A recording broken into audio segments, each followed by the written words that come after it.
అమ్మ bread omelette ఎలా చేస్తుందో చూద్దాం. ఒక బౌల్ తీసుకొని 2 eggs వేసి అందులో 1/4 teaspoon chilli powder, 1/4 teaspoon ధనియా పౌడర్, తగినంత సాల్ట్ వేయాలి. ఇందులోనే చిటికెడు మిరియాల పొడి, 1/4 స్పూన్ అల్లం వెల్లుల్లి పేస్ట్ అండ్ చిటికెడు పసుపు వేసుకుని లంప్స్ లేకుండా కలుపుకోవాలి.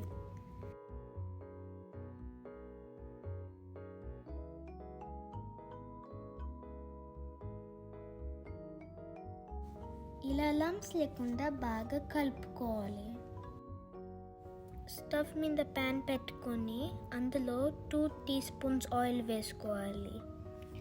ఆయిల్ బాగా వేడయ్యాక ఎగ్ మిక్చర్ వేసుకోవాలి. మొత్తం ఎగ్ మిక్చర్ వేయకుండా 2 స్పూన్స్ పక్కన పెట్టుకోవాలి.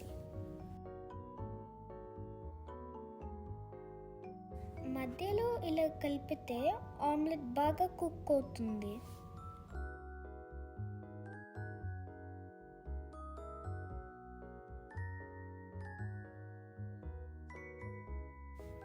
ఇలా కొంచెం ఆమ్లెట్ మాయిస్ట్గా ఉండేటప్పుడు దాని మీద బ్రెడ్ పెట్టుకొని కొంచెం ప్రెస్ చేయాలి. ఇప్పుడు ఆమ్లెట్ని టర్న్ చేసి 2 స్పూన్స్ ఎగ్ మిక్చర్ని వేసి ఇంకొక స్లైస్ బ్రెడ్ని పెట్టుకొని మళ్ళీ ప్రెస్ చేయాలి. ఇలా 2 sides గోల్డెన్ బ్రౌన్ కలర్ వచ్చే వరకు బాగా ఫ్రై చేసుకోవాలి. ఇప్పుడు క్రిస్పీ బ్రెడ్ ఆమ్లెట్ రెడీ.